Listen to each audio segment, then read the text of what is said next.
Léalo conmigo ahí. Mire.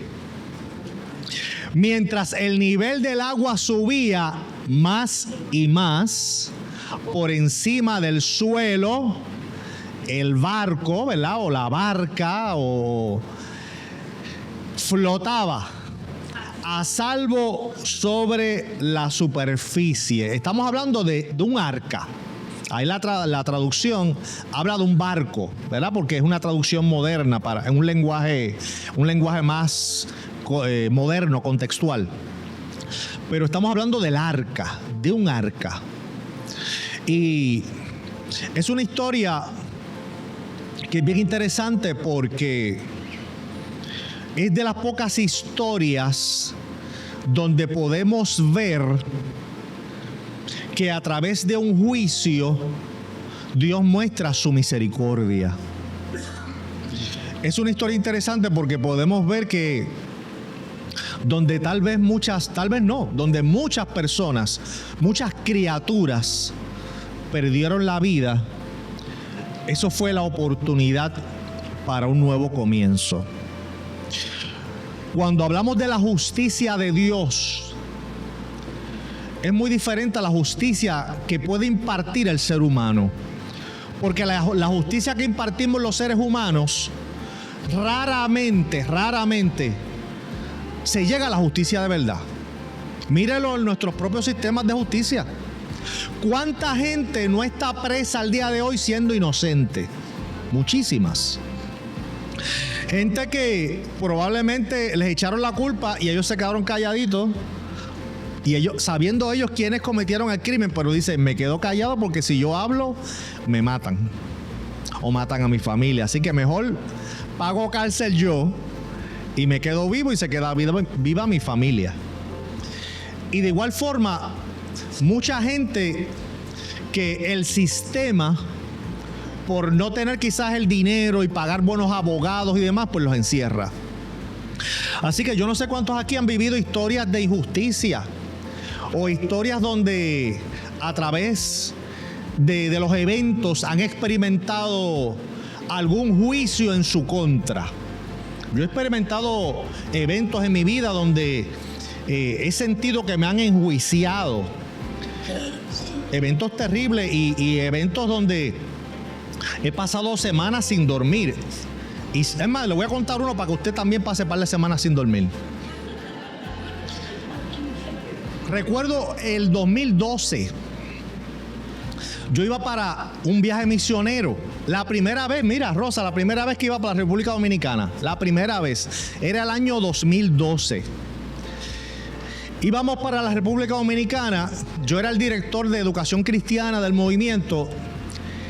Íbamos a dar unos talleres en la República Dominicana y estábamos preparando toda la logística y demás, pero había que recaudar el dinero, ¿verdad? Porque había que comprar pasaje, había que pagar la estadía y también, ¿verdad? Y pues llevarle una buena ofrenda a nuestros hermanos allá. Porque cuando usted visita el campo misionero, usted no puede ir con los bolsillos vacíos. Cuando usted visita el campo misionero, usted tiene que ir preparado y llevar dinero en sus bolsillos para entregarlo allá, para repartirlo allá. ¿Ok? Así que usted no puede ir al campo misionero con una mano al frente y una mano atrás. Usted tiene que llegar con una bendición. Y nosotros pues, haciendo actividades, pues se nos ocurrió hacer pasteles. Pasteles. Porque ¿a qué boricua no le gustan los pasteles? A que no le gustan los pasteles no es boricua, no es puertorriqueño. Con ketchup o sin ketchup. Y recuerdo que llegamos al lugar, era una iglesia donde íbamos a hacer los pasteles. Y ya estaba todo listo, todo comprado. Y me habían dicho, bueno, no hay problema porque ya tenemos todos los materiales, ya tenemos la carne para los pasteles. Así que llegamos, todo el mundo se acomodó, llegamos con ropa de trabajar, ¿verdad? Porque todo el mundo iba, el que no iba a amarrar pasteles, iba a montar viandas, ¿verdad? Cada cual tenía su tarea, cada cual tenía su trabajo. Y entonces empezamos a bregar con la vianda y demás, cuando yo pregunto, pero la carne, porque no veía la estufa puesta, ¿verdad? Y esa carne que hay que cocerla primero, ¿verdad? Hay que cocinarla primero antes de echarse a los pasteles y demás. Me dice, no, la carne la vamos a picar ahora. y sacaron 3 cabezas de lechón y las pusieron encima de una mesa. Y yo digo, ¿y esas cabezas? No, esta es la carne para los pasteles. Jamás en mi vida yo había visto, ¿verdad? Dicen que en el campo así era que se hacían los pasteles, pero era la primera vez para mí. Yo quedé en shock cuando vi esas 3 cabezas. De momento yo percibo, una cosa es lo que ocurre, otra cosa es lo que tú percibes. Yo percibo que yo me muevo y los lechones me siguen mirando. Yo decía, Señor, reprenda al diablo. Yo me muevo y los lechones me miran. Los ojos como que hacían así. Y yo los miraba y bajaba la cabeza y decía, ¿pero qué es esto? Estos lechones me están mirando. Y era una mirada como de juicio.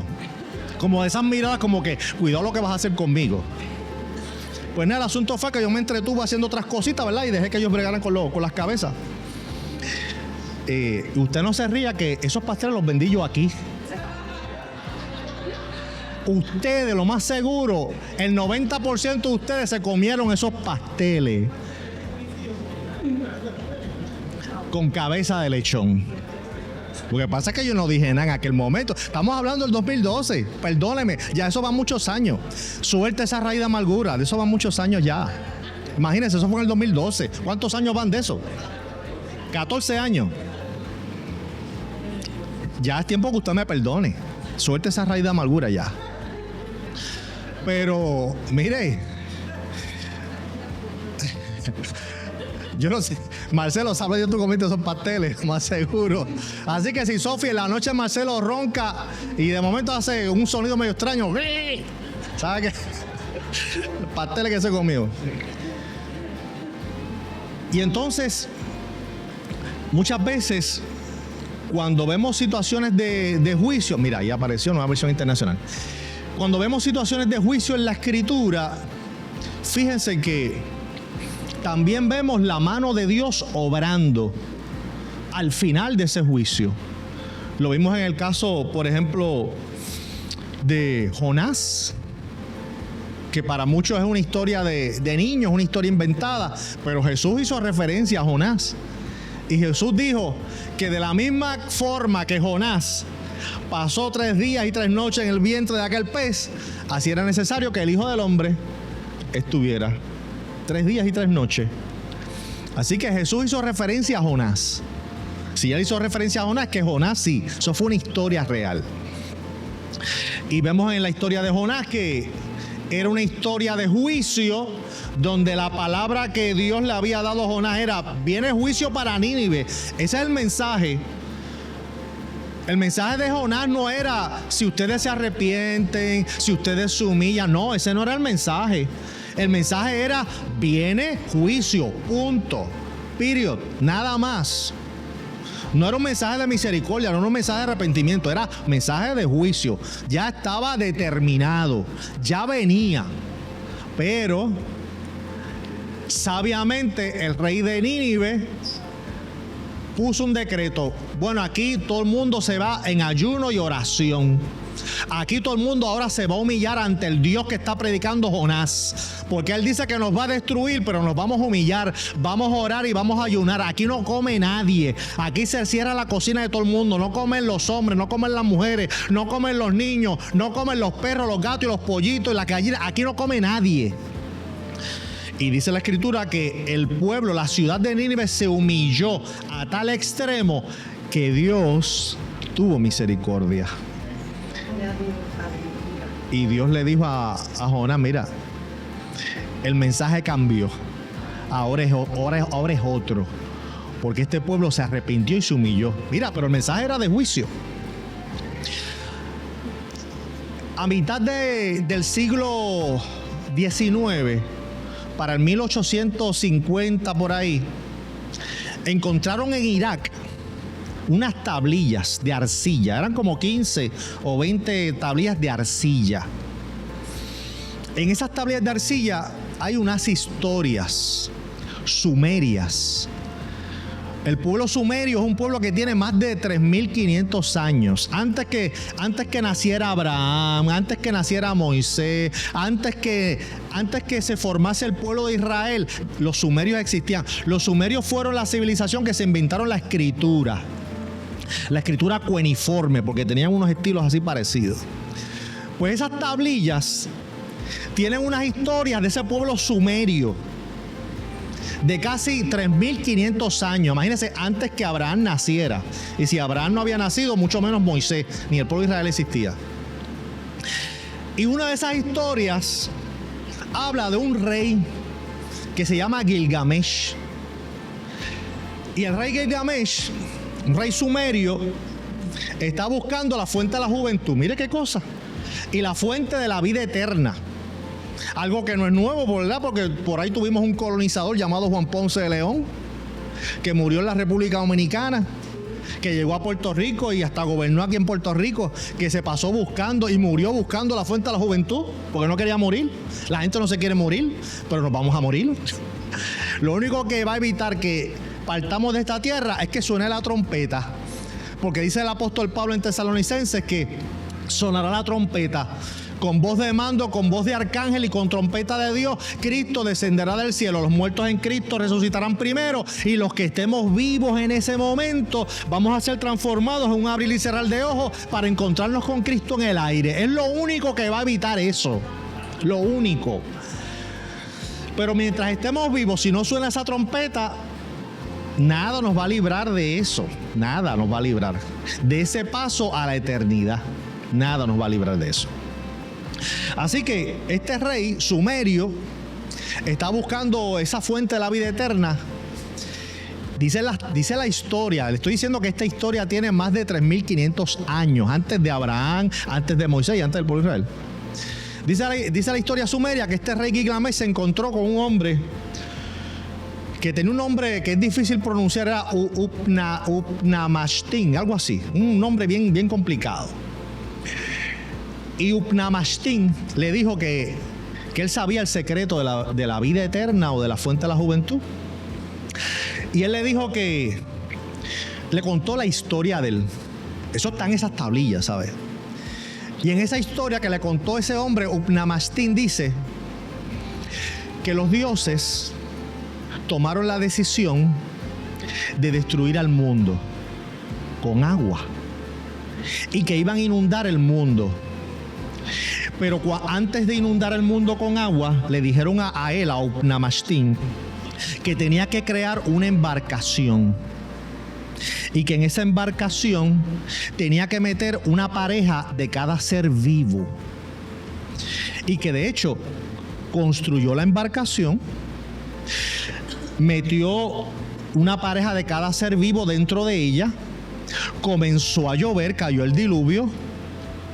Y pasaron días y días y días hasta que el agua bajó de nivel y los dioses le dijeron a Upnamashtin que saliera de la embarcación y que iban a ser los primeros seres humanos de ahí en adelante. ¿A qué se le parece esa historia? Al arca de Noé. Esa historia fue escrita antes que Moisés la registrara. ¿Qué fue? ¿Que Moisés hizo copy-paste de la historia sumeria? No. Salud. Es que antes de que inclusive naciera Abraham, ya el mundo tenía conocimiento de lo que Dios había hecho desde el principio.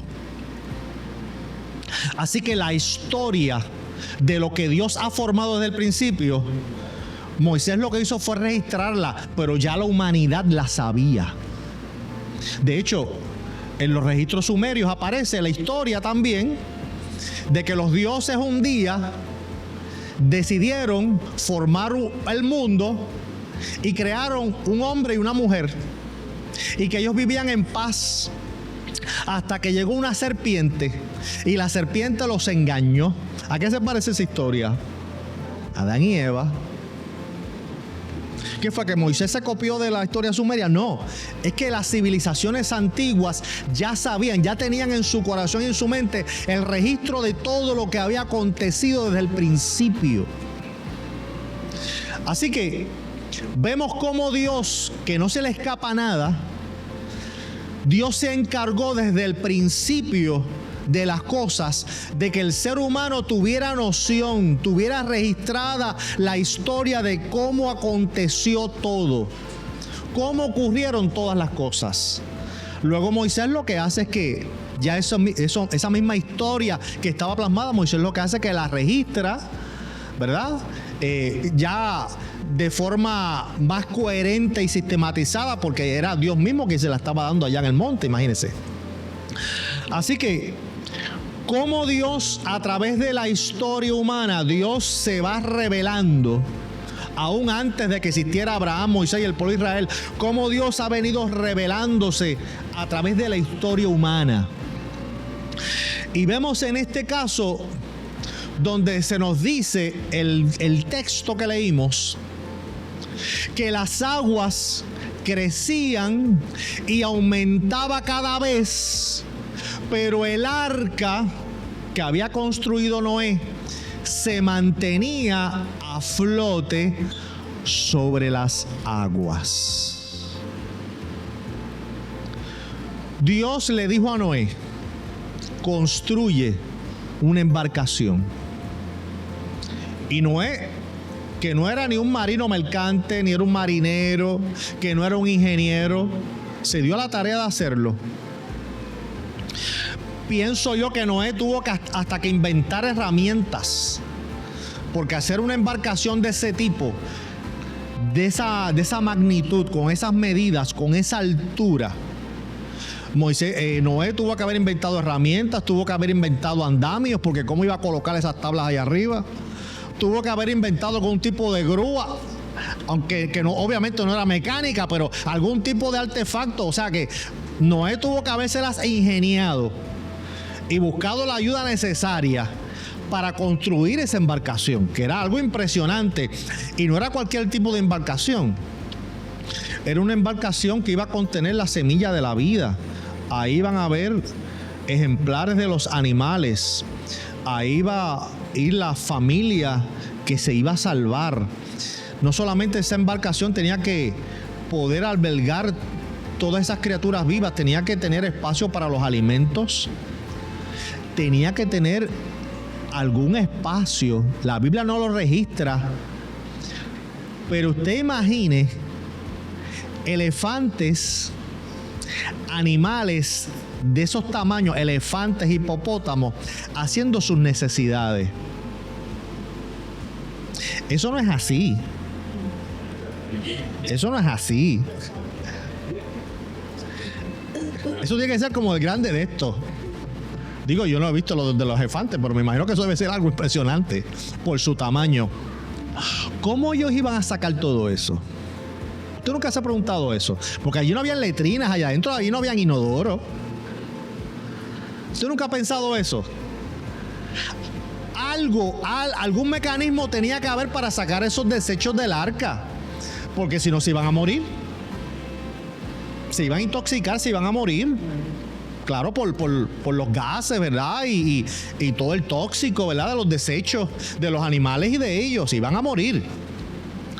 Porque lo único que la Biblia registra es que esa embarcación tenía una sola ventana. Una.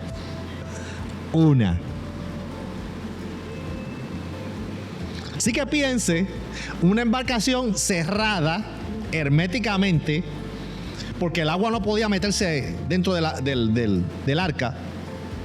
Aquello estaba calafateado con brea por dentro, varias capas de madera para no permitir que el agua entrara. Aquello estaba sellado con una sola ventana, y la ventana quedaba arriba. No estaba a los lados, ni estaba de costado, estaba arriba. ¿Qué mecanismo había para sacar todos esos desechos? Yo no sé. ¿Qué mecanismos había para crear allí algunos baños para esos animales y para los seres humanos? Yo no sé. Pero ciertamente la capacidad que Dios le tuvo que haber dado a Noé y a aquella gente que lo tuvo que haber ayudado, porque alguien lo ayudó, además de sus hijos, alguien más lo tuvo que haber ayudado, fue algo extraordinario. ¿Cuánto tiempo tardó Noé en construir esa embarcación? 120 años. 120 años. Fue un proceso de 120 años. Imagínense, Rafi ahorita hablaba en la escuela bíblica de que si él le preguntaran si él quería las mismas pruebas del año pasado, le decía, no, como, imagínense, todo lo que él pasó el año pasado, él y su familia que pasaron el año pasado. Imagínense una prueba que dure 120 años. Primero que usted no va a durar eso, difícilmente. Y si así fuera, una prueba de 120 años, o sea que usted le dijera que usted va a tener una prueba toda su vida. Toda su vida. Una prueba. Es duro. Es duro. Y Noé estuvo en su proceso 120 años. 120 años. Pero aún en medio de todo ese tiempo, él pudo ver la provisión de Dios, la sabiduría que Dios dio, cómo Dios hizo provisión de los materiales, cómo Dios hizo provisión de los recursos, cómo Dios mismo fue trayendo esos animales, porque Noé no tuvo que ir a buscarlos, Noé no tuvo que ir de cacería buscando animales, los animales llegaban. Pienso yo, aunque la Biblia no da el detalle, pienso yo que esos animales llegaban bebés. Pienso yo que el elefante cuando llegaba, el elefante pues llegaba bebé y el león llegaba bebé. Porque usted imagínese un elefante adulto, un león adulto, con unas aves adultas. ¿Cómo evitar que ese león le echara un cacharrazo a un ave o se comiera una oveja? Pienso yo que llegaban bebés. Era lo más lógico, que llegaran bebés porque era más fácil para alimentarlo. Más fácil para tranquilizarlos, más fácil para tener control de ellos y más fácil para disponer de los desechos de ellos. Era más fácil, porque no es lo mismo tener un elefante adulto gigante que un elefante pequeño, que aunque sigue siendo grande para nosotros, pero como quiera la diferencia es mucha. Pero todo eso Dios lo fue haciendo. Dios se fue encargando de todo. Dios fue obrando de tal manera que Noé solamente se encargó de la construcción de esa arca. Y qué interesante que dice la Escritura que cuando la lluvia comenzó a caer, caía lluvia de arriba, pero también subía agua de la tierra. Si usted no lo sabía, entérese. Solo dice el texto. Porque antes del diluvio no llovía. Antes del diluvio no llovía. La Biblia relata, lo que pasa es que son cosas que hay que estudiarlas. La Biblia relata desde el principio de la creación que cuando Dios creó todas las cosas, las aguas estaban sobre la superficie, en forma de vapor, en forma de gases y todo eso, y que la tierra estaba desordenada y vacía. Y Dios ordena en la creación que las aguas que estaban en forma de vapor y de gases, Dios las separa, las aguas de arriba y las aguas de abajo. Quiere decir que antes del diluvio habían aguas arriba. ¿Cómo? ¿Cómo va a haber aguas arriba? Porque si hay aguas arriba, la agua que hay sobre nosotros, en forma de vapor. Y la Biblia dice que antes del diluvio, como no llovía, lo que subía de la tierra era un vapor que regaba toda la vegetación. Así que había en el planeta una cúpula de vapor que protegía la tierra de los rayos ultravioletas, de los rayos solares y todo eso, más salía de la tierra un vapor que era lo que regaba la vegetación. Eso está en la Biblia. Cuando comienza el diluvio, toda esa cúpula de vapor que estaba protegiendo el planeta que estaba arriba, esas aguas de arriba, todo eso se condensó y cayó, más aguas subieron de la tierra. Por eso el diluvio hizo que la tierra se inundara, el planeta completo se inundara en cuestión de horas. Por eso fue tan rápido la inundación, porque eran aguas de arriba y aguas de abajo. Y en ese proceso, cuando comienza la tierra a inundarse, ocurrió algo que no fue hecho por Noé. Dice la Biblia que el arca, que tenía una sola ventana y una sola puerta, dice la Escritura que Dios cerró la puerta. Dios cerró la puerta. No Noé, no los hijos. Dios cerró la puerta. Esa era parte también del juicio. Porque Dios le había dado a aquella generación oportunidad. Por 120 años que Noé estuvo construyendo aquella arca, aquello era un mensaje, aquello era una predicación para aquella generación. ¿Cuántas veces le dijeron loco? ¿Cuántas veces lo menospreciaron? ¿Cuántas veces le dijeron, Noé, ¿para qué tú vas tanto a la iglesia? ¿Para qué tú vas tanto al culto? ¿Para qué tú lees tanto la Biblia? Noé, ¿para qué tú vas tanto a la iglesia? Tú estás loco, Noé. Vente con nosotros para el party, vente con nosotros para la fiesta, vente con nosotros a disfrutar la vida. Pero Noé firme, porque sabía cuál era el llamado que Dios le había hecho y estaba claro en el Dios que él había creído. Y Noé se mantuvo firme. Así que por 120 años aquella gente, viendo lo que Noé estaba construyendo, aquello fue un mensaje para ellos. Pero Dios, que es misericordioso, también Dios es justo. Así que llega un momento en que la misericordia de Dios se agota. Nosotros nos gusta siempre ver a un Dios que su misericordia es inagotable, ¿verdad? Como que no se acaba. Pero no, la misericordia de Dios también se agota, se acaba. ¿Usted no ha visto personas que Dios lleva años tratando con ellos y Dios llamándolo con cuerdas de amor? Y Dios llamándolo con cuerdas de amor hasta que de momento un accidente. Quedan parapléjicos, quedan en sillón de ruedas, quedan encamados. Bueno, pues la cuerda de amor pues se agotó. Primero era con cuerdas de amor, pero llega el momento que la cuerda de amor se agota, se acaba. Y ahora no va a ser con cuerda de amor. Ahora es a través de un golpe. Ahora es a través de un juicio. A ver si la persona, ¿verdad?, recapacita y acepta. Pero con todo y eso, hay personas que en su corazón están encerrados. Y viene lo que ocurre, lo que menciona el libro de Romanos, en los primeros 3 capítulos, que Dios se entrega a ciertas personas a un corazón entenebrecido. Y comienzan a violentar todos los preceptos de Dios y la propia naturaleza.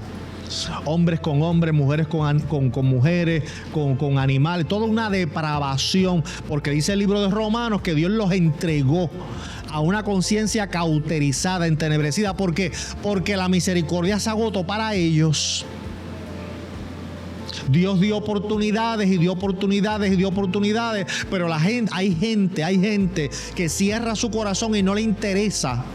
Y dice, no me importa, no voy a escuchar el mensaje, no me interesa saber de Dios, no quiero saber nada de Dios. Y llega el momento que Dios los suelta y los entrega a un corazón entenebrecido. ¿Qué ocurrió ahí? Pues ya la misericordia se acabó, se agotó. Así que Dios, en su carácter, que tiene misericordia para nosotros, gloria al Señor que nosotros estamos aquí, hemos escuchado el llamado y hemos atendido el llamado, pero no todo el mundo tiene esa oportunidad. No todo el mundo tiene esa bendición, porque hay gente que Dios los suelta, porque se mantienen en sus propios caminos, sabios en su propia opinión, pensando que lo que ellos piensan, lo que ellos hacen es lo único que está correcto, y no dan su brazo a torcer. Y en medio de ese diluvio donde Dios cierra la puerta, porque ya la oportunidad se había acabado, ya se había agotado la oportunidad, que Dios cierra la puerta, que aquella generación comienza a experimentar el juicio de Dios y aquella arca empieza a flotar. Observamos algo que es lo más interesante de todo ese relato y de toda esa historia. Esa arca no tenía timón, esa arca no tenía un guía, no tenía timón. Noé no tenía la manera de sentarse en un banquito y coger el timón y empezar a darle vuelta y poder darle dirección a aquella arca. Aquello no tenía timón ninguno. No había ningún guía, no había ninguna palanca. Aquello no tenía un cambio de transmisiones, Tito. Allí no había transmisiones ninguna, ni había motor ninguno. ¿Qué era lo único que tenía que hacer Noé? Encerrarse allí, y su trabajo era alimentar los animales, cuidar a su familia y esperar en Dios, nada más. Pero usted imagínese dentro de un arca, que el mundo afuera es un caos, el mundo afuera se está destruyendo, y aquella arca, yo me imagino que empieza a tambalearse y subiendo el nivel del agua, aquello empieza a moverse y empieza a flotar y dando tumbos para aquí y para allá. ¿Cómo usted se sentiría ahí adentro sabiendo que no hay forma de darle dirección a esa arca? Que usted dice, pero vamos a chocar con algo. Vamos a chocar con alguna palmera, con algún árbol, con alguna montaña, con algo vamos a chocar. Y cuando choquemos con algo, esto se va a destruir, aquí todo el mundo se va a ahogar. Si usted se pone a pensar en eso, usted cae en pánico. Usted se muere allí. Sin haberse ahogado, usted se muere de pánico, pensando de que esa arca en algún momento dado o se vira, o se hunde, o va a chocar con algo, porque no había forma de darle dirección. Y ese era lo poderoso de esa historia, de que Dios mismo estaba a cargo de dirigir aquella arca. Noé no tenía que hacer nada, solamente entregarse en las manos de Dios y confiar en Dios. ¿Acaso no sucede en nuestra vida cuando sentimos que estamos en varias cosas? Que llega un problema, llega una mala noticia y rápido queremos estar en control. Nos gusta, a los seres humanos nos gusta sentir que estamos en control. Nos gusta eso. Y cuando pensamos que no tenemos el control de algo, nos desesperamos. Nos llenamos de ansiedad. Porque pensamos que podemos tener el control de todas las cosas o de muchas cosas. Y eso es falso, ¿sabes? Realmente cuando usted se pone a pensar, ¿qué tú puedes controlar en tu vida? Piénsalo, ¿qué tú puedes controlar? Tú tal vez puedes controlar algunos pensamientos, ¿verdad? Algunas decisiones que tú digas, bueno, pues yo esta mañana decido si desayuno o no desayuno, decido qué ropa me voy a poner, decido a qué hora me voy a levantar, decido si me baño o no me baño, cómo me visto. Esas cositas las puedes decidir. Pero una vez tú sales de la puerta de tu casa, tú puedes decidir cómo está guiando el que viene en contra del tráfico, tú puedes decidir cómo está guiando el otro, tú puedes decidir qué va a pasar en la carretera, tú no puedes decidir nada. Una vez tú sales de las puertas de tu casa, tú estás a merced de cualquier cosa que pueda ocurrir. A merced de cualquier cosa. Que venga un borracho guiando, que venga una bala perdida, lo que sea, que el carro se te dañe, que llueva, que no llueva, que ocurra un temblor de tierra como pasó ayer de 6 puntos y pico. Tú no tienes control de eso. Tú no tienes control de lo que piense la gente. Tú no tienes control de lo que la gente hable, tú no tienes control de lo que la gente haga, tú no tienes control del clima, tú no tienes control de la naturaleza.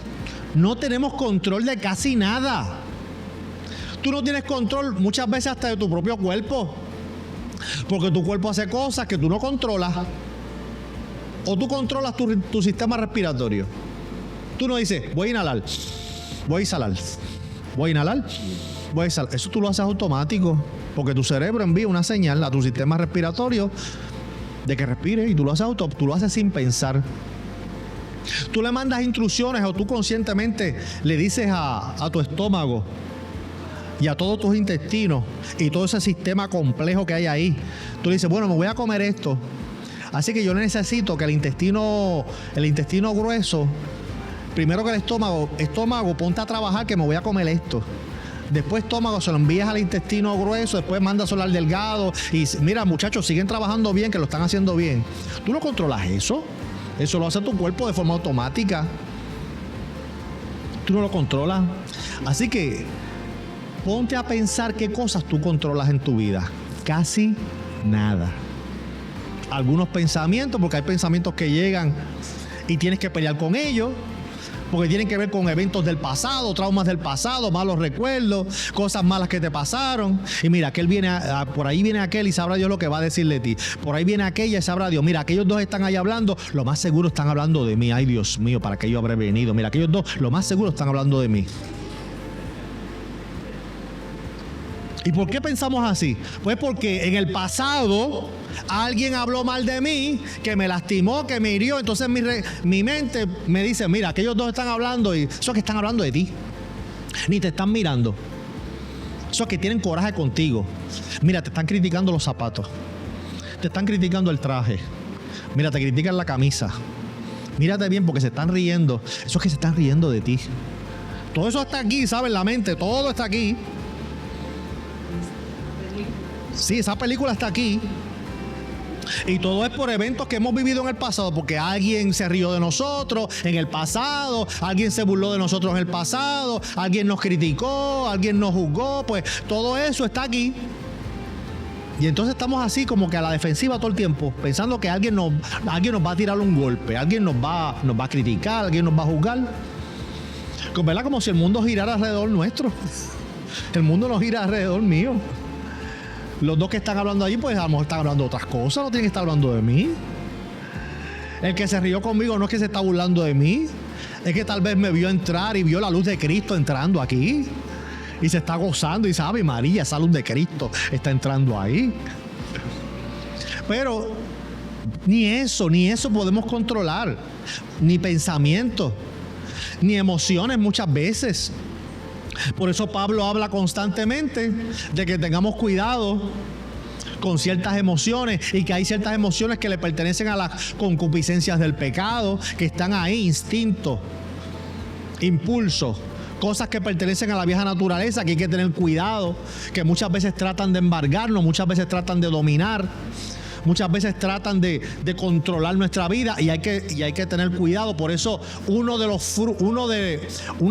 de las partes del fruto del Espíritu es templanza. Y templanza es dominio propio. Parte del fruto del Espíritu que Dios nos está pidiendo a nosotros que tengamos dominio propio.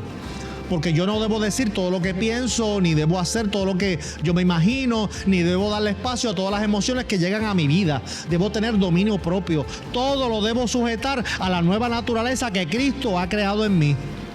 Todo lo debo sujetar a Cristo. Todo lo debo sujetar al Espíritu Santo de Dios que habita dentro de mí. Eso se llama dominio propio. Porque imagínense, si yo dijera todo lo que pienso. Se supone que uno no diga todo lo que piensa. Hay gente que dice todo lo que piensa y se mete en muchos problemas todo el tiempo. Se supone que uno no diga todo lo que piensa, ¿verdad? Porque para eso Dios nos dio aquí unos filtros que están aquí. Aquí donde está la lógica, la razón, el sentido común. Que viene un pensamiento, quieres decir algo, pero se supone que ese filtro está activado y uno dice, espérate. Quiero decir algo, pero ¿cómo lo van a tomar? ¿Me van a entender? ¿Cuál es el propósito de yo decir eso? ¿Cuál puede ser el resultado de yo decir eso? ¿Sí? Porque imagínense que usted está trabajando y viene el supervisor y le dice algo a usted de mala manera y usted loca con decirle algo, responderle algo. Y tú dices rápido, bueno, si se lo digo, pierdo el trabajo.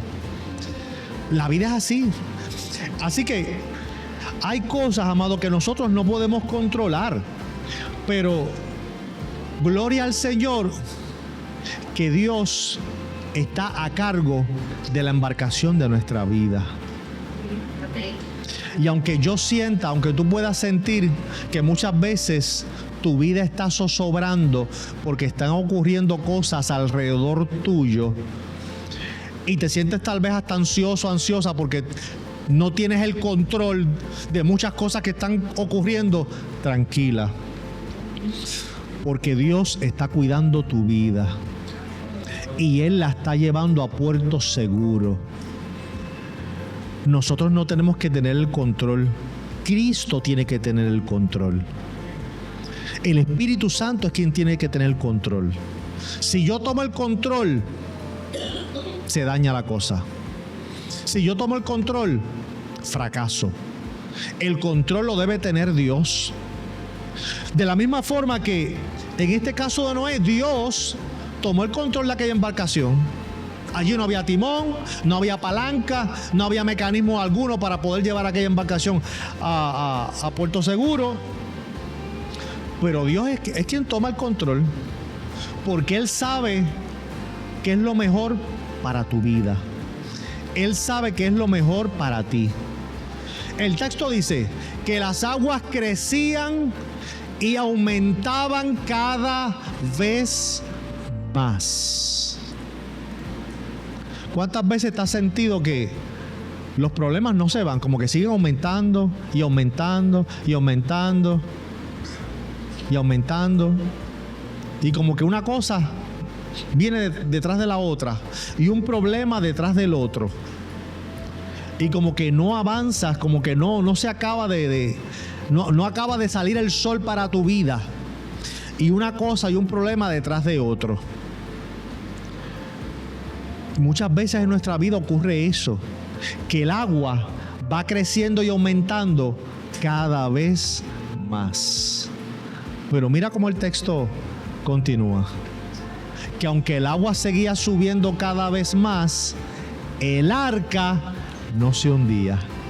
El arca se mantenía a flote sobre todos los problemas. La vida cristiana no es una utopía, no es una vida ideal, fantasiosa, color rosa. Cristo nunca ofreció una vida color rosa. Eso no es evangelio, eso es un pseudo evangelio. El pseudoevangelio ese de la prosperidad, de que si tú eres hijo de un rey, una hija de una reina, pues tienes que tener todo lo mejor, mucho dinero en el banco, tienes que tener la casa más grande, tienes que tener salud, el carro más bonito, tienes que todo estar perfecto en tu vida. No, eso es pseudoevangelio, el evangelio de la prosperidad. Que todo tiene que estar hermoso y color rosa, eso es falso. Cristo nunca predicó un evangelio así. Nunca, nunca. Al contrario. Él dijo que venían los problemas. Él dijo que venía la aflicción. Él dijo que venía la angustia. Pero a pesar de eso, el arca se va a mantener a flote. A pesar de eso, tu vida no se hunde. ¿Por qué? Porque Él está presente. Él está dirigiendo tu vida. Él está en control. Lo que tú no puedes controlar, tu Padre Celestial lo puede controlar y lo está controlando y lo está haciendo. Por eso tú puedes decir un día como hoy, Ebenezer, hasta aquí Dios me ha ayudado. De cuántas veces Dios no te ha librado de la muerte, de cuántas condiciones de salud Dios no te ha sanado, de cuántas situaciones Dios no ha salvado a los tuyos. ¿Por qué? Porque la misericordia de Dios te ha guardado, la misericordia de Dios te ha protegido. Y puedes decir exactamente eso, Ebenezer, hasta aquí hoy Dios me ha ayudado y Dios me ha guardado. Poderoso Dios. Esa expresión de Ebenezer, ¿de dónde sale? De un hombre que su hermano gemelo fraterno, venía buscando para matarlo. Jacob estaba huyendo de Saúl porque había engañado a su hermano y había engañado a su padre Isaí para obtener la primogenitura. Y Jacob sabía que lo había hecho mal. Y sabía que su hermano Esaú, que era un hombre fuerte, aguerrido, un cazador, un hombre que sabía pelear, un hombre que sabía luchar, sabía que su hermano lo estaba buscando para matarlo. Y en todo ese proceso, donde él se vio metido hasta en problemas familiares con su suegro Labán, que se estaban haciendo trampas el uno al otro y problemas familiares, y hasta una de sus esposas, la que más él amaba, Raquel, le robó a su padre. Eran unas crisis familiares. Mire, si hay algo que me encanta de la Escritura, además de que es palabra de Dios, es que la Biblia no oculta nada de sus protagonistas. Todos los personajes bíblicos, la palabra de Dios los muestra con sus virtudes y sus defectos, con sus luces y sus sombras, con sus aciertos y sus errores. La Biblia nos muestra los personajes que están aquí tal y como ellos fueron. Punto. No te los idealiza. No te presenta al gran Jacob, el hombre que nunca falló. No, te dice que era un hombre que supo confiar en Dios, pero también fue un tramposo, fue un mentiroso. Su familia estaba patas arriba. La Biblia no te idealiza a Abraham, el padre de la fe. A Abraham le faltó la fe en muchas ocasiones y mintió y engañó.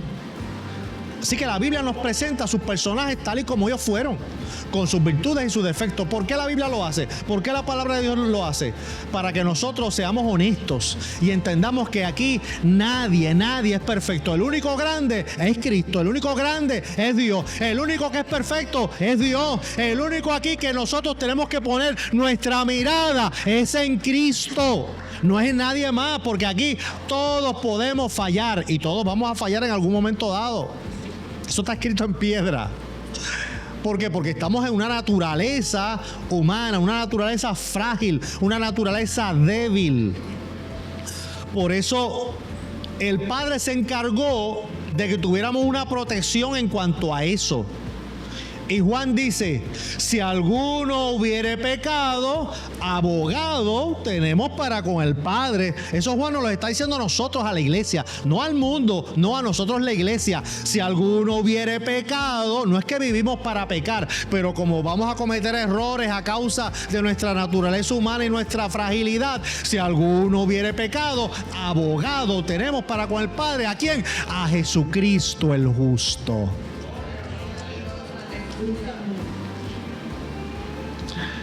Que un diácono lo vio sentado a la diestra del Padre. No un apóstol, un diácono. Mire qué bendición tienen los diáconos, los servidores. Un diácono llamado Esteban, mientras lo estaban apedreando, mientras sentía las pedradas en su cabeza, en su cara, mientras la sangre bajaba por su cabeza y por su rostro, sintiendo ese dolor, sintiendo esa angustia, sintiendo su cuerpo muriendo. En ese momento él miró, alzó sus ojos y vio que el cielo se abrió, y detrás de esa puerta, detrás de ese velo, dice que vio el trono de Dios y a Cristo, al Mesías, a Jesús sentado al lado del Padre. Y dijo, veo ahora mismo, estoy viendo a Cristo sentado al lado del Padre. Mira qué bendición tan grande. ¿Y cómo lo hizo? ¿Cómo lo vio? En medio del dolor, en el proceso de muerte. De hecho, de ahí viene la palabra mártir. Y entonces, el que piensa que el Evangelio, la vida en Cristo, todo va a ser llanito, todo va a ser perfecto, todo va a ser color de rosa, pues no, se equivoca. Eso es falso. Pare de sufrir, eso es falso. Aquí nadie va a llorar, no, eso es falso. Cristo mismo lloró, sabiendo que iba a resucitar a Lázaro. Usted no se ha puesto a pensar eso. ¿Qué lógica tiene? ¿Qué sentido tiene? Bueno, utilice la razón. Ustedes son bien inteligentes, utilicen la razón. ¿Qué lógica tiene si tú sabes que tú vas a hacer un milagro? Si tú sabes que tú vas a resucitar a tu amigo, que tú lo vas a resucitar, que tú vas a dar la palabra y él va a salir de ahí, que tú lo sabes que eso va a pasar. ¿Qué lógica tiene llorar frente a la tumba? ¿Por qué Cristo lloró? Porque Cristo nos estaba dando un ejemplo de sensibilidad. Si hay algún personaje bíblico que mostraba un alto nivel de sensibilidad, era Cristo. Sabiendo que iba a resucitar a Lázaro, frente a la tumba, lloró. Sensibilidad. Cristo ante el dolor lloraba. En una ocasión iba con sus discípulos y pasó un séquito de esos fúnebres con una mujer viuda llorando. Ya había perdido a su esposo y su único hijo iba de camino a enterrarlo. Y Cristo solamente al ver la mujer llorando, dice la Escritura que se compungió su corazón. El dolor de aquella madre que estaba sintiendo el dolor más grande que puede experimentar un ser humano, que es la pérdida de un hijo. Cristo sintió ese dolor. Su corazón le dolió, se compungió. Esa es la sensibilidad del maestro. Y fue y se acercó y le dijo: mujer, aquí está. Levantó al muchacho de la muerte. Aquí está, muchacho. Y se lo entregó a ella. ¿Para quién fue el milagro? No fue para el muchacho levantarlo de la muerte. El milagro era para una mujer madre, una madre que estaba llorando por la pérdida de su hijo. Había perdido las dos personas más importantes de su vida. Y ahora que iba a enterrar a su hijo, Cristo quiso devolverle a su único hijo por amor, porque sintió el dolor de aquella mujer. Esa es la sensibilidad de nuestro maestro. Así que se llora, se llora. Hay momentos en que sentimos que los problemas siguen aumentando, el agua sigue aumentando. Hay momentos que podemos pensar que quizás no vamos a salir de este diluvio de la vida. Pero sí, espera en Dios. Espera en Dios. Qué difícil es esperar. Qué difícil es esperar. Es una de las cosas más difíciles.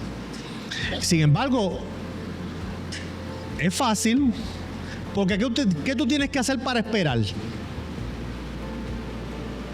Comúnmente nada. Si tú vas a atenderte en un lugar y te dicen, vas al counter y te dicen: mira, ya mismo lo van a llamar, siéntese allí, que ya mismo te van a llamar. ¿Qué tú tienes que hacer? Pues sentarte. ¿Qué más? Pues nada más, esperar a que te llamen. No tienes que hacer nada más. Pero a veces nosotros queremos todo el tiempo hacer. Y en ese proceso queremos hasta darle una manita a Dios, como si Dios necesitara nuestra ayuda, como si Dios necesitara una manita. Dios no necesita que le des una mano. Dios no necesita tu ayuda. Dios necesita tu obediencia. Si Él te dice espera, espera. Si Él te dice detente, detente. Si Él te dice aguántate, aguántate. Si Él te dice espera en mí, confía que yo soy el que voy a hacer. Yo soy el que estoy salvando a tus hijos. Yo soy el que estoy obrando en tu cuerpo. Yo soy el que estoy obrando en tu trabajo. Yo soy el que estoy obrando en tu familia. Yo soy el que está obrando en tu vida. Espera en mí que yo estoy haciendo una obra. Espera.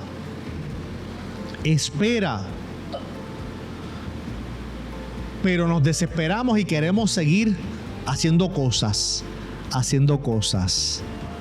A Abraham se le dio la promesa y se le dijo: Abraham, vas a tener un hijo. No como lo tuviste con la sierva Agar. No, eso fue. Espera. Lo que pasa es que Abraham, pues, y Sara, Abraham y doña Sara, pues, en ese proceso de espera uno se desespera y uno quiere ayudar a Dios. Y ahí es que vienen las malas interpretaciones. Doña Sara le dice a Abraham: Abraham, sí, Dios nos dio una promesa, pero yo creo, Abraham, que lo que Dios se estaba refiriendo es que, mira, yo tengo esta esclava egipcia. Ella es una muchacha joven, ya yo estoy pasadita de edad, Abraham. Esta es una muchacha joven, fértil, así que ten el hijo con ella, yo lo recibo, lo adoptamos, le ponemos el apellido, vamos al registro demográfico, lo inscribimos, le ponemos el apellido de nosotros y lo criamos como si fuera nuestro hijo. Yo creo que eso fue lo que Dios quiso decir a Abraham. ¿Qué tú crees? Y de ahí vinieron problemas que todavía al día de hoy estamos viendo esos problemas. Todavía al día de hoy. Porque viene la desesperación cuando Dios solamente nos está diciendo: espera, estad quietos y conoced que yo soy Dios. Espera. Aunque las aguas sigan subiendo de nivel, Aunque tú sientas que el arca se sigue moviendo, aunque vengan pensamientos de que algo malo va a pasar, las cosas seguirán empeorando, algo trágico va a ocurrir, tranquilo, espera, confía en Dios, confía en Él. Él está a cargo, Él está en la barca, Él está dentro del arca de tu vida. Espera, confía en Él, que Él prometió que algo Él va a hacer. Pero qué difícil se nos hace a nosotros creer muchas veces a la palabra y creerle a Dios. Nosotros como cristianos sabemos que el Espíritu Santo está con nosotros y en nosotros. Lo sabemos, pero a veces como que no lo creemos. Porque cada vez que estamos tratando de señalar, juzgar, decir, pero mira, tienes que hacer esto otro, pues no le creemos a Dios. No le creemos a Dios. Si decimos que el Señor está aquí y que el Espíritu Santo está aquí, ¿por qué vamos a tener preocupación o miedo de que entre un borrachito por las puertas, que entre un adicto, que entre quien sea? Quien sea. ¿Por qué hay que tener miedo? ¿Quién es el que transforma? ¿Quién es el que cambia? ¿Quién es el que transforma el corazón de piedra a un corazón de carne? ¿Quién es el que convence de pecado? Y está aquí a través de su Espíritu Santo. Por lo tanto, ¿qué tenemos que hacer nosotros? Obedecer a Dios, que es abrir las puertas del templo para todo aquel que cumpla los requisitos. ¿Cuáles son los requisitos? Estar cansado, cargado, fatigado, y cumple con esos requisitos. Ven, que aquí está el que te va a hacer descansar. Nada más. Aquí los requisitos no es tener una cuenta de banco saludable, no es ser inteligente, no es estar... No, aquí el requisito es ese. Cansado, fatigado. Ya no puedes más con tu vida. Lo has tratado todo y todo te ha fallado. El mundo te ha dado la espalda. El mundo te ha desechado. Cumple con los requisitos. Y aquí está el Señor esperándonos. A todos. Y entonces, ¿por qué? ¿Por qué a veces hay congregaciones que piensan que hay ciertas personas que pueden entrar al templo y pueden contaminar el templo? Mira, hay mentalidades así, ¿sabes? Hay mentalidades así. Que pasan de ser de cristianos a ser una secta religiosa. Porque la religión es la única, las religiones son las únicas que piensan que la salvación es por cumplir requisitos. Tú cumples un requisito, cumples un ritual, haces esto otro, ganaste la salvación. Eso es una religión, eso es una secta. Pero el evangelio no es así. Aquí no hay que hacer nada para ser salvo, porque ya el precio que había que pagar, ya Cristo lo pagó en la cruz del Calvario. Aquí lo que hay es que reconocer que el sacrificio de Cristo fue válido para mí, que Él llevó mis pecados, y decirle: Señor, yo te acepto como mi único y exclusivo Salvador. Quiero vivir para ti. De ahí, eso es lo único que hay que hacer, nada más. Es un reconocimiento público, es un acto de fe. Es lo único. Lo único. O aquel ladrón, uno de los ladrones que estaba al lado de Cristo en la cruz, tuvo que hacer algo, tuvo que bajarse de la cruz, bautizarse, tuvo que andar de rodillas, tuvo que pagar algo en moneda y luego volver a subir a la cruz para que Cristo lo perdonara. No. Él lo único que dijo fue, fíjense que ni siquiera dijo: Señor, yo me arrepiento de mis pecados. No dijo eso. Él lo único que dijo: Señor, acuérdate de mí cuando tú vengas en tu reino. Eso fue lo que él dijo. Ahora, ¿qué conllevan esas palabras? Arrepentimiento, humillación, reconocer que aquel que estaba clavado en la cruz al lado de él era el Hijo de Dios y que estaba muriendo allí pero que iba a regresar de nuevo para establecer un reino, que iba a morir allí físicamente, pero iba a permanecer vivo porque iba a regresar. Y él quería, le estaba pidiendo: Señor, cuando tú regreses, porque tú no mueres aquí, cuando tú vuelvas, yo quiero que te acuerdes de mí cuando tú vuelvas, cuando tú regreses. Eso fue lo que él dijo. Y Cristo le dijo: pues mira, de cierto te digo que no cuando yo regrese, de cierto te digo que hoy mismo vas a estar conmigo en el paraíso. La puerta se abre y la oportunidad para disfrutarlo es ahora, es inmediata. Lo que Dios tiene para nosotros es ahora. La salvación es hoy, la salvación es ahora. ¿Por qué esperar a mañana cuando tantas cosas pueden pasar mañana? A veces como creyentes sabemos que hay cosas que arreglar en la vida. Ay, Señor, pero yo sé que tengo que arreglar tal cosa. En algún momento dado lo haré, en algún momento dado te pediré perdón, en algún momento dado me voy a reconciliar, en algún momento dado iré donde fulano, donde fulana y le pediré perdón, hacer tal cosa. No, hazlo hoy es el momento, porque no sabemos qué va a pasar mañana. Si ahorita dijimos que no tenemos el control de nada, tú tienes el control y sabes lo que va a ocurrir mañana. Tú no sabes, tú sabes si te vas a levantar mañana. ¿Sabes tú si mañana vas a estar respirando? ¿Sabes tú si mañana el mundo va a seguir siendo lo mismo que estamos viendo hoy? No lo sabemos. Por lo tanto, la oportunidad de cambiar, la oportunidad de decirle: Señor, yo necesito cambiar, necesito transformar, necesito que tú hagas algo hoy, necesito entregar lo que sea. La oportunidad es hoy. Aquí hemos tenido ejemplos, amados, y usted lo sabe, los hermanos de la iglesia local. Hermanos que un domingo compartieron con nosotros, hermanas que un domingo comparten con nosotros y ya lunes, martes de madrugada, ya no están, se han ido. Así que las oportunidades y lo que Dios quiere hacer con nosotros, hay que abrir esa puerta hoy. Porque la misericordia de Dios y las oportunidades que da Dios, aunque la misericordia de Dios es eterna porque Él es eterno, pero en esa relación de tú a tú con el ser humano, esa oportunidad no es eterna, porque la vida del ser humano es corta, es breve. Así que hay un lapso de tiempo.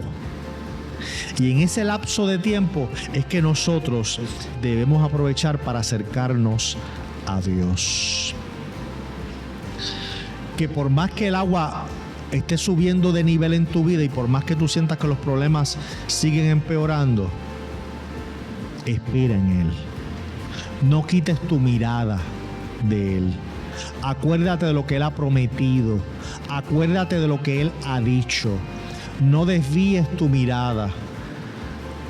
Esta época es tan fácil desviar la mirada del Señor, porque estamos tan llenos de información, redes sociales, internet, medios de comunicación, y todo el tiempo estamos saturados de información, todo el tiempo saturados de información.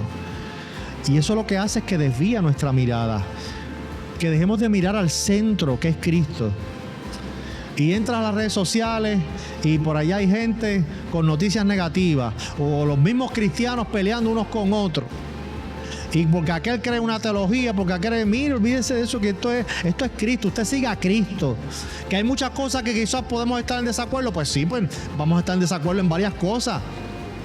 Pero tú eres de Cristo, sigues a Cristo, tu nombre está escrito en el libro de la vida, crees en los puntos centrales, doctrinales, crees en Cristo, que Él es el único mediador entre Dios y los hombres, que Él es el único que murió en la cruz del Calvario, que Él es el único que dio su sangre por ti en la cruz del Calvario. Pues amén, gloria a Dios, pues estamos en la misma línea. Que hay otras cosas que tal vez pensemos diferentes, pues no hay problema. Estipulamos las diferencias y no hay problema. Que unos creen que la iglesia va a pasar por la gran tribulación, otros creen que no, otros creen que se va a mitad, otros creen que hay que usar velo, otros creen que no, otros creen que sí. Olvídese de eso. Somos hermanos en Cristo. Hay cosas que no vamos a estar en acuerdo 100%. Es imposible. Es imposible que todos los que estemos aquí estemos de acuerdo en todo 100%. Imposible. Cristo tenía más que 12. ¿Y los 12 estaban todo el tiempo de acuerdo? No. Y eran más que 12. y se formaban unos chismes entre ellos. Uno lo traicionó. Habían dos que hablaron con la mamá y le dijeron a la mamá: mami, háblate con Jesús y dile a Jesús que cuando Él establezca el reino, que mira, que Juan esté a su derecha y yo, Jacobo, que esté a su izquierda. Mami, háblate con Él, a ver si, tú sabes, vamos a utilizar las palas, mami. Vamos a utilizar las palas. ¿Sabes? Porque esto hay que acomodarlo así. Y mire, cuando los discípulos escucharon eso, mire, se pusieron así con Jacobo y Juan. Y se molestaron. Pues dijeron: adiós, que se creen esto, que esto es por palas. ¿Qué se creen estos dos manganzones? Pues claro que había diferencia entre ellos. Había diferencia, había situaciones entre ellos. Y eran 12. Eran más que 12. ¿Cuánto más? Porque somos seres humanos, amados. Somos seres humanos. Y es normal que entre los seres humanos hayan diferencia. Es normal. Pero eso no quiere decir que nos vamos a dejar de amar. Eso no quiere decir que nos vamos a dejar de respetar y de valorar. Seguimos siendo hermanos, nos seguimos amando y nos seguimos respetando. Porque aunque podemos diferir en muchas cosas, pero hay una sola sangre espiritual corriendo por nuestras venas, que es la sangre de Cristo. Y vamos todos para el mismo cielo.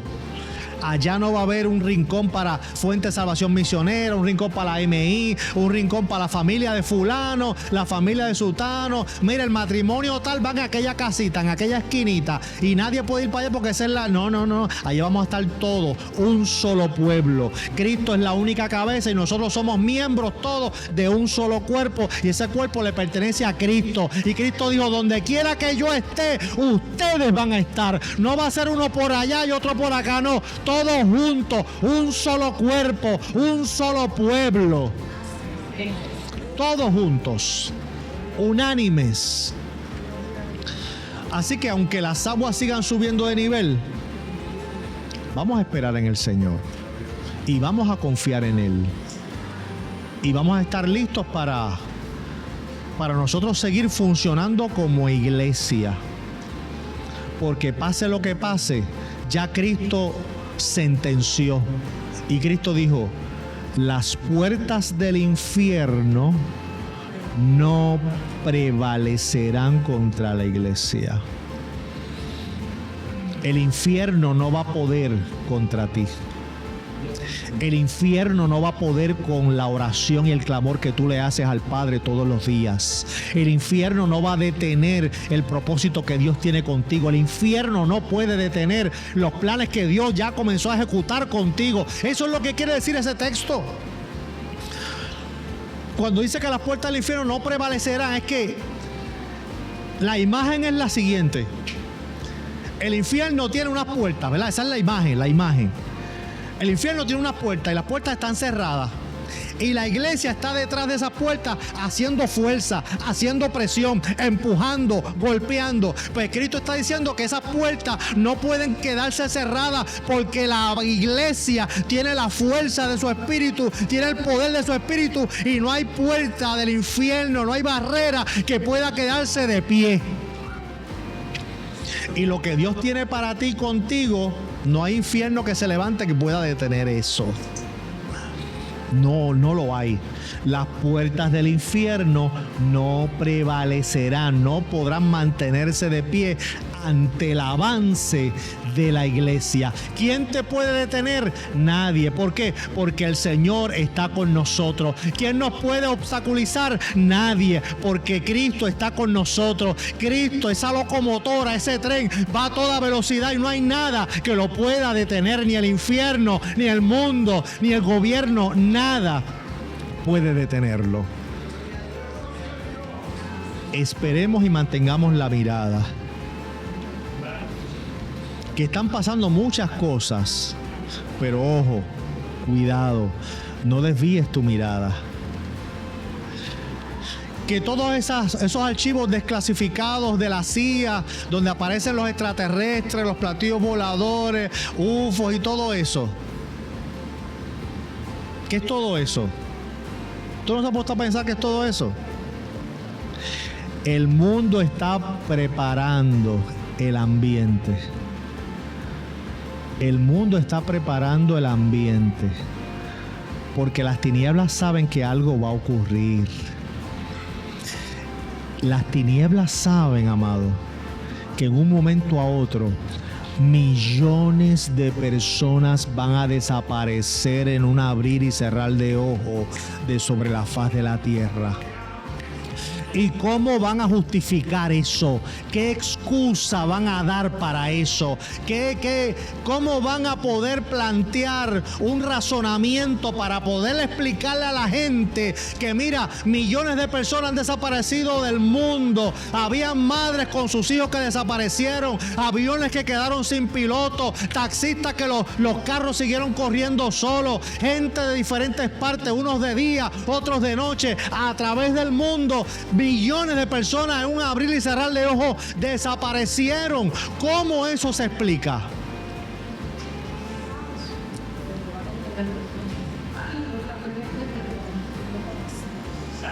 Ya la historia está ahí. Ya el argumento está. Hay platillos voladores.